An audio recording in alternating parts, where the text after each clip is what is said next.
नमस्कार, दीप GS foundation में आपका स्वागत है। और हम दीप जीएस फाउंडेशन द्वारा चलाए गए कॉन्सेप्ट टॉक सीरीज़ में आपका स्वागत करते हैं। और हम इस कॉन्सेप्ट टॉक सीरीज़ में आपको प्रतिदिन की चलती हुई करंट के मुद्दे, दैनिक समसामयिकी के मुद्दे, इर्द गिर्द आपके चलते हुए घटनाएं और संसद द्वारा कोई बिल कोई पास या फिर कोर्ट द्वारा कोई फैसला या फिर सरकार द्वारा कोई अध्यादेश या आदेश क्या है, उस पर हम सकारात्मक और नकारात्मक पक्ष में चर्चा करेंगे। और इस पूरे सीरीज को चलाने का उद्देश्य ये है कि आपके अंदर सामाजिक जागरूकता लाई जाए, संविधान की जागरूकता लाई जाए, आपके अधिकार को बताया जाए, आपके कर्तव्यों को बताया जाए और साथ साथ आपकी जो सामाजिक चेतना है उसका विकास किया जाए, आपको जागरूक किया जाए और देश के साथ एक जोड़ा जाए। आइए हम जुड़ते हैं और आज हम पहला टॉपिक इसमें स्टार्ट करेंगे मदरसा।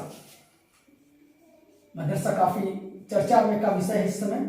इसके बारे में हम समझेंगे और जानेंगे कि ये आखिर हम मदरसा आज क्यों पढ़ रहे हैं। तो अगर मदरसे के बारे में पढ़ा जाए तो मदरसे को कुछ लोग कहते हैं, मतलब कि मदरसे को गल्फ कंट्री में ये कहा जाता है कि ये एजुकेशनल इंस्टीट्यूट है।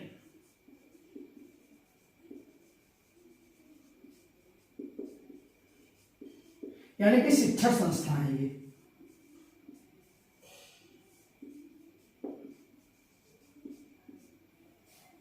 और गल्फ के बाहर, ये गल्फ के क्षेत्रों में है, गल्फ। और अगर गल्फ के बाहर के क्षेत्रों में देखा जाए, भारत, पाकिस्तान, बांग्लादेश, म्यांमार, तो जो यहां पे है इनको ये कहा जाता है इस्लाम की स्टडी ऑफ इस्लाम।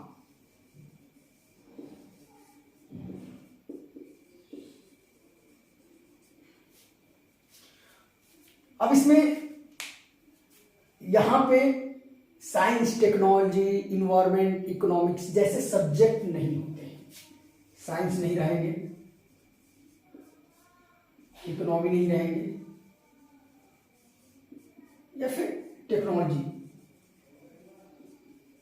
ये कुछ लोगों का मानना यह है कि जो मदरसा है उसको गल्फ में शिक्षा संस्था कहा जाता है और स्टडी ऑफ इस्लाम कहा जाता है इस गल्फ के बाहर। अब इसके हम पक्ष और विपक्ष की भी चर्चा कर लेते हैं कि मदरसा के पक्ष और पक्ष में लोगों के क्या राय है और सरकार ने इसमें अगर चर्चा में लाया है तो क्यों लाया है, इसके बारे में हम चर्चा करेंगे।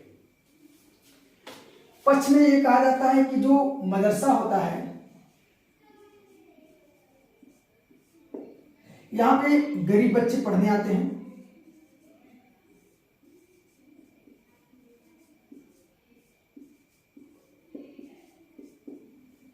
गरीब बच्चे पढ़ते हैं और इनको इस मदरसे को संचालित करने के लिए जो फंड होता है वो अमीर वर्ग देते हैं, ये फंड देते हैं। साथ ही लोग जो सामाजिक समूह हैं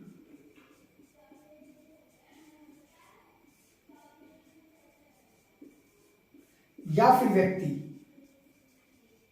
इसमें राशन के साथ साथ आर्थिक योगदान देते हैं।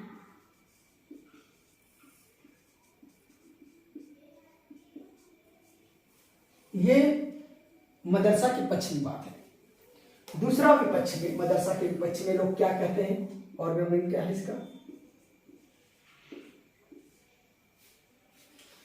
देखिए। ये जो विपक्ष है ये सभी मदरसों के लिए नहीं है, कुछ मदरसों के लिए है। अगर कोई मुस्लिम भाई देख रहा है इस वीडियो को तो कृपया बुरा ना माने। ये द हिंदू के जो आर्टिकल छपे हैं उनके तथ्यों को लिखा गया है, कहा गया है। ये मेरा कोई पर्सनल इसमें नहीं है। जैसे बहुत से मदरसे ऐसे हैं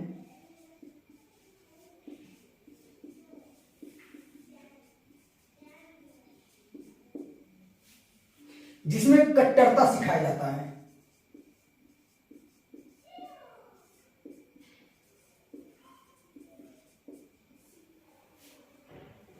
इस्लाम को गलत तरीके से, इस्लाम के जो गलत वर्जन है वो पढ़ाया जाता है। जो इस्लाम के वैल्यूज हैं उनको निगलेक्ट कर दिया जाता है, उसको शामिल नहीं किया जाता है, इस्लाम के गलत वर्जन को पढ़ाया जाता है, ठीक है, ब्रेन वॉश किया जाता है।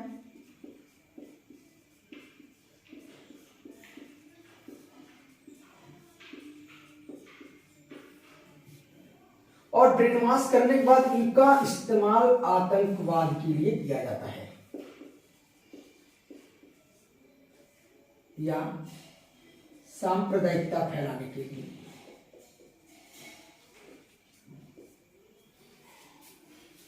जैसे कि ये आरोप इसलिए भी लगे कि जो भी हाल ही में अफगानिस्तान में तालिबानियों द्वारा तख्ता पलट की गई, वहां पे मार काट की गई, तो वहां पे जितने भी तालिबानी सैनिक थे, जितने भी, वो कहीं न कहीं पाकिस्तान के मदरसे से ही पढ़े हुए थे।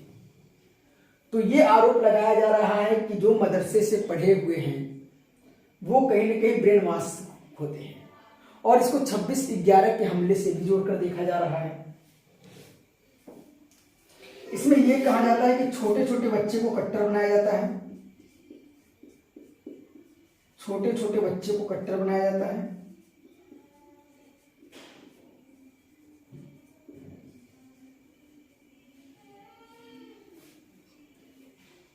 और जो भारत और पाकिस्तान पे बॉर्डर हैं, भारत पाकिस्तान के बॉर्डर पे,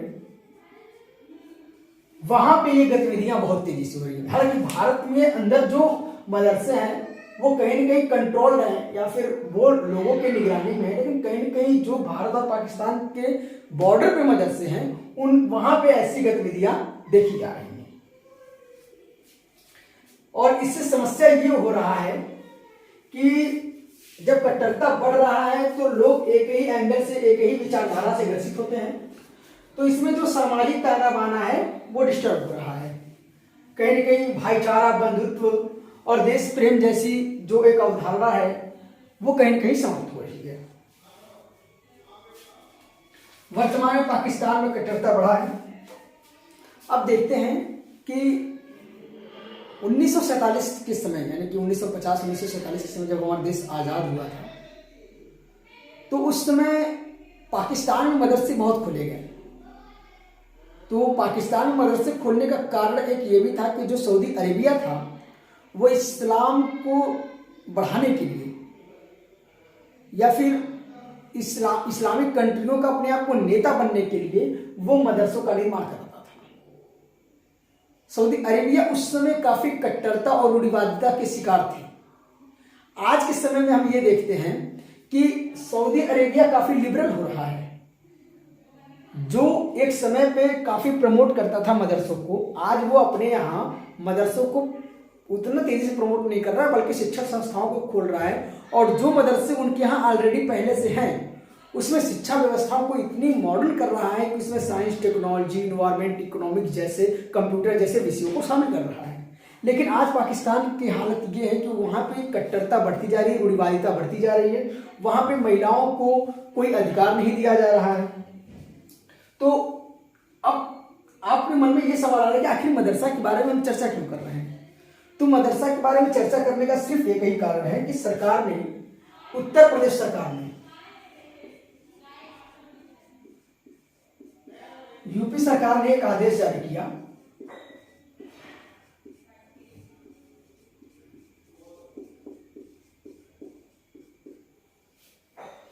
कि जो अनरिकॉग्नाइज्ड मदरसे हैं या जिन मदरसों की पहचान नहीं हुई है, हम उन मदरसों को पहचान करेंगे, उनके इंफ्रास्ट्रक्चर को डेवलप करेंगे और उनको शिक्षा व्यवस्था से जोड़कर उनको मजबूत और विकसित करेंगे।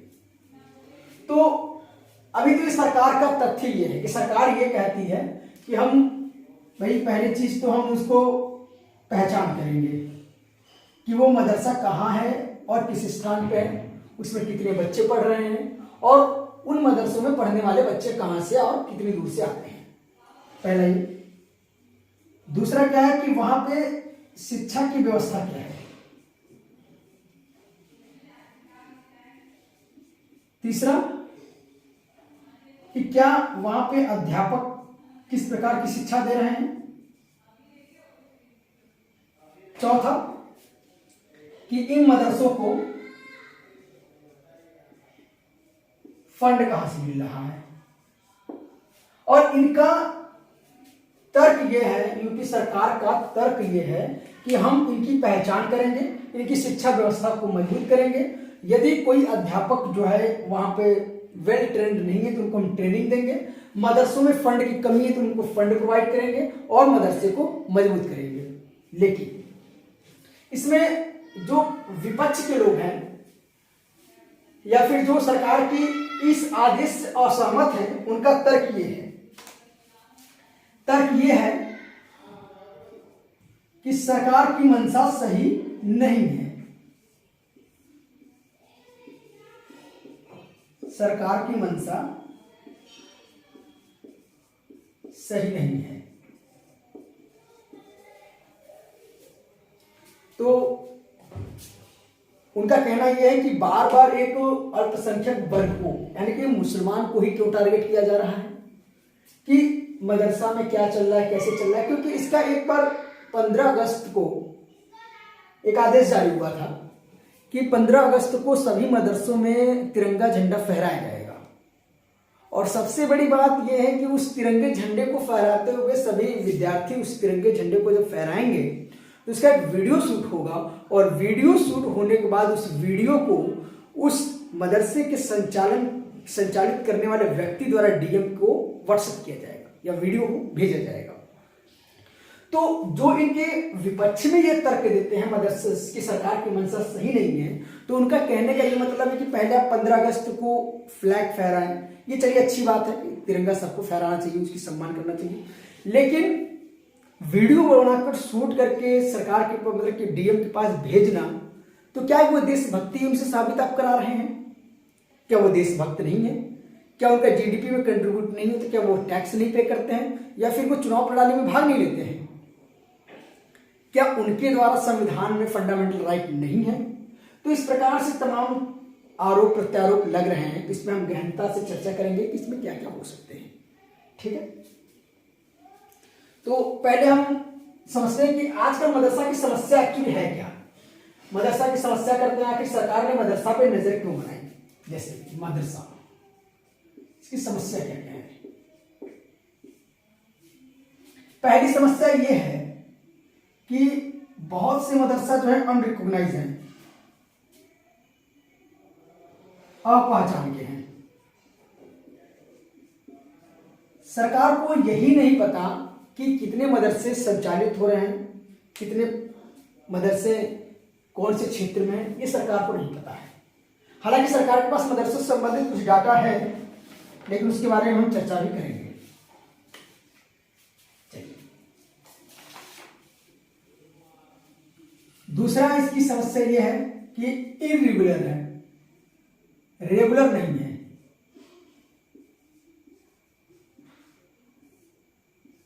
नहीं है। तीसरी समस्या है कि मदरसे में अध्यापक अच्छे नहीं हैं।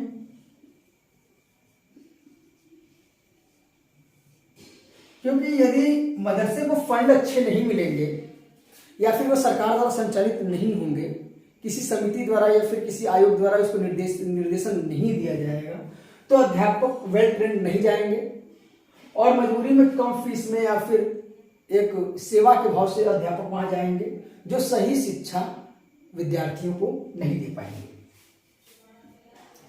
चौथी मदरसे में समस्या यह है कि सेकुलरिज्म वाले शब्द जो हैं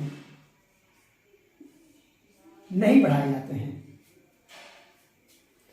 पांचवा क्या है, फंड की कमी अब हो गई है मदरसों में। जब से कोविड-19 आया है उसके बाद लोगों का व्यापार काफी घटा, लोगों का आय कम हुआ, तो लोग फंड अब कम दे रहे हैं। तो ऐसे में क्या, जब फंड नहीं जाएगा तो मदरसों का बंद होना लाजमी है। ठीक है, अब इसमें कुछ मदरसे हैं अपने आप को अपडेट भी किए इन सब चीजों से, क्योंकि मदरसे के ऊपर हमेशा यह आरोप लगता रहा है कि जो मॉडर्न शिक्षा है इसे जोड़कर नहीं पढ़ाते हैं। तो अभी गौतम बुद्ध नगर का एक जैमुतुल्लाह अहमद, एक गौतम बुद्ध नगर का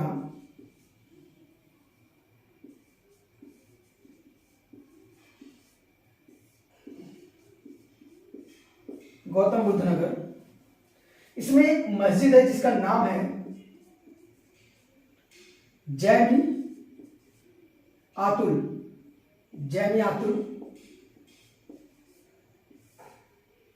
हमद मदरसा। इन्होंने अपने विद्यार्थियों से यह कहा है कि आप लोग सीबीएसई पैटर्न से ही पढ़ाई करेंगे, सीबीएसई पैटर्न से एग्जाम देंगे, सीबीएसई के अनुसार जो सिलेबस निर्धारित किया गया उसी अनुसार पढ़ाई करेंगे। तो मदरसा द्वारा यह कहा गया। तो अब समस्या ये हो रही है कि एक तो उनको कुछ जानकारी थी नहीं इसके बारे में, और अचानक से ये अपने अंदर बदलाव कर रहे हैं, तो बहुत से विद्यार्थी जो है इस चीज को भी समझ नहीं पा रहे हैं कि ये हो क्या रहा है। दूसरा चीज क्या है कि जैसे ही सरकार ने आदेश जारी किया कि हम मदरसों को पहचान करेंगे, उनका सर्वे कराएंगे, सर्वे कराने के बाद उनका क्या करना है, कैसे मैनेज करना है, कैसे नियंत्रण करना है, वो कराएंगे।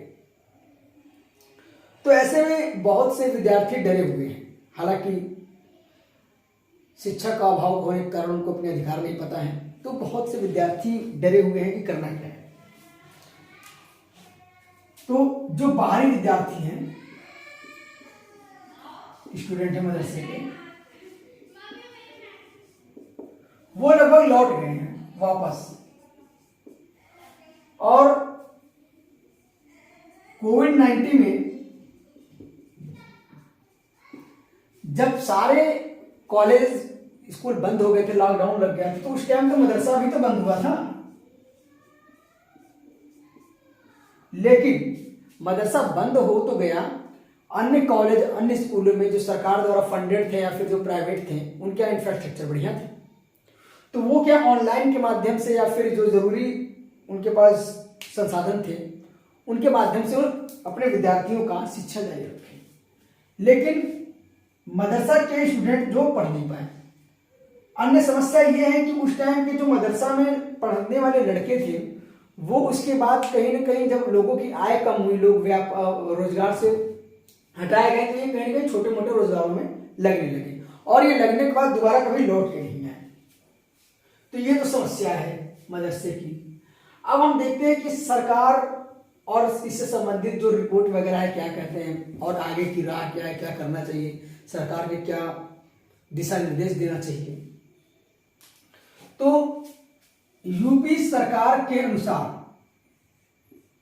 यूपी में एक 16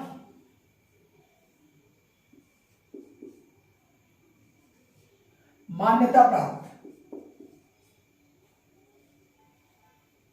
16,513 जो मदरसे हैं मान्यता प्राप्त हैं, ठीक है, जिसमें से 560 इस्लामिक मदरसे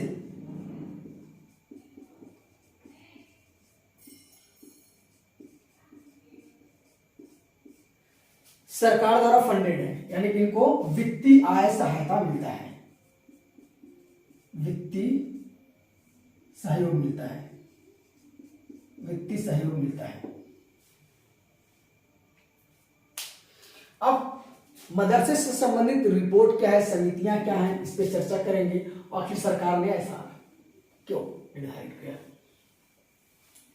तो 2005 में मनमोहन सिंह की सरकार थी, और मनमोहन सिंह की जो सरकार थी उन्होंने एक समिति का गठन किया, सच्चर समिति, जो दिल्ली हाईकोर्ट के मुख्य न्यायाधीश थे, उनकी अध्यक्षता में सच्चर समिति बनाया गया, जिनसे ये कहा गया है कि भारत में जो मुसलमान पिछड़े हैं उनका कारण क्या है, आप समिति बनाकर इसको अध्ययन करिए, और अध्ययन करने के बाद रिपोर्ट बनाइए, रिपोर्ट पेश करिए, उसके अनुसार इनके विकास के लिए प्लानिंग किया जाएगा। तो अभी देखते हैं सच्चर रिपोर्ट के बारे में पता करते हैं कि सच्चर रिपोर्ट है क्या। तो सच्चर समिति की जो रिपोर्ट थी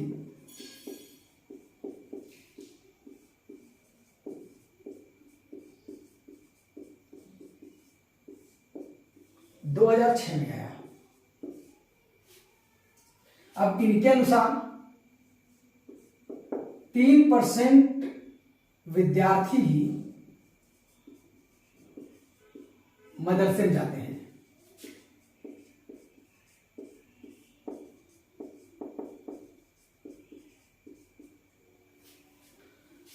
और 6% लगभग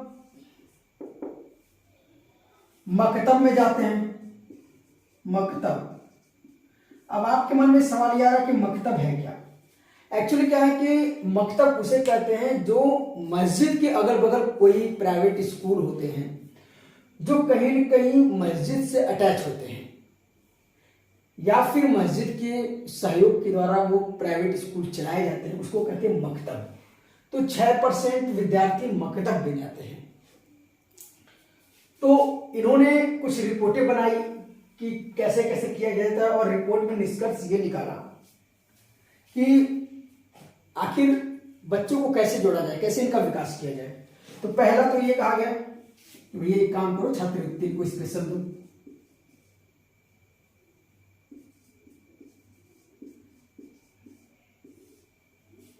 दूसरा, मॉडर्न एजुकेशन।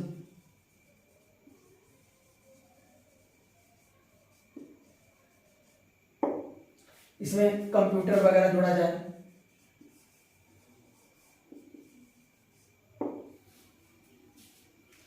तो सरकार की मंशा यह है, यूपी सरकार की मंशा यह है कि सर्वे कराया जाए और सच्चर समिति की जो रिपोर्ट 2006 में प्रकाशित की गई थी उनके अनुसार उन्होंने जो जो बातें कही थी उन्हीं के अनुसार काम करके मदरसों को बढ़ावा दिया जाए और मदरसों को वर्तमान की नई शिक्षा नीति से जोड़ा जाए, जिसमें मदरसे में पढ़ने वाले विद्यार्थी वो आधुनिक शिक्षा से वंचित न रह सके।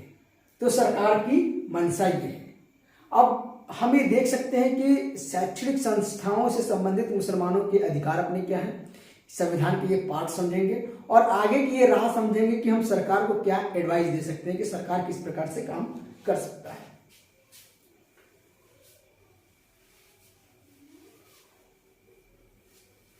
तो अगर हम मुस्लिम की बात करें, इनके लिए संविधान में मुस्लिम या अल्पसंख्यक मान लेते हैं, इनके लिए संविधान में अधिकार क्या है? संवैधानिक अधिकार।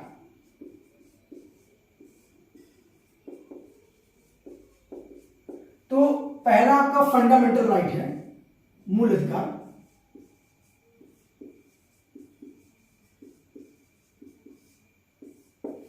आर्टिकल 25। आर्टिकल 25 ये भाग 3 के फंडामेंटल राइट्स है, जिसमें आपको यह बताया गया है कि आपको धर्म को आबाद रूप से मनाने की स्वतंत्रता है, कि आप कौन से धर्म का पालन करेंगे, आप किस धर्म को मानेंगे, ये आपका आर्टिकल 25 में दिया गया है। ये स्टेट जीके का क्वेश्चन बन सकता है और या फिर ये स्टेट पीसीएस में जो एग्जाम्स होते हैं इसमें आपके वन लाइनर क्वेश्चन होते हैं।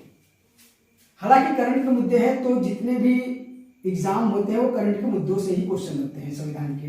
दूसरा है आर्टिकल 26, ये भी फंडामेंटल राइट है, ठीक है, भाग 3 से। इसमें यह कहा गया है कि धार्मिक कार्यों की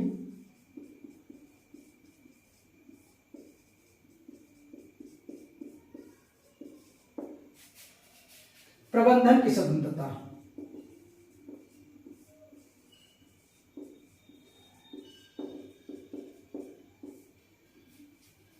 तीसरा इसमें है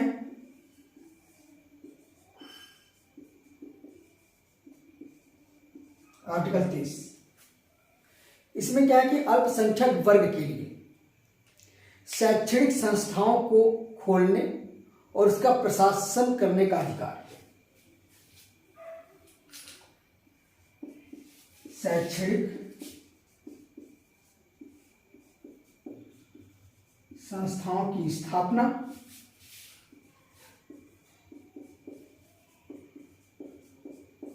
और प्रशासन करने का अधिकार।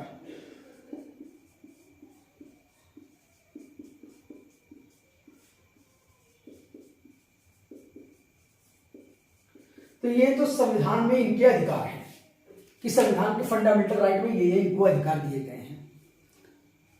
तो अगर सरकार सर्वे के नाम पे या फिर किसी अन्य तथ्य के नाम पे अगर इनके शैक्षणिक संस्थाओं को नुकसान पहुंचाता है या अतार्किक तरीके से इनके शैक्षणिक संस्थाओं को बंद करता है तो कहीं ना कहीं फंडामेंटल राइट 30 का ये उल्लंघन माना जाता है। अब हम इसमें ये चर्चा करते हैं कि सरकार को एक्चुअली क्या कर सकती है, इसमें क्या क्या हो सकता है जो सकारात्मक पक्ष हो।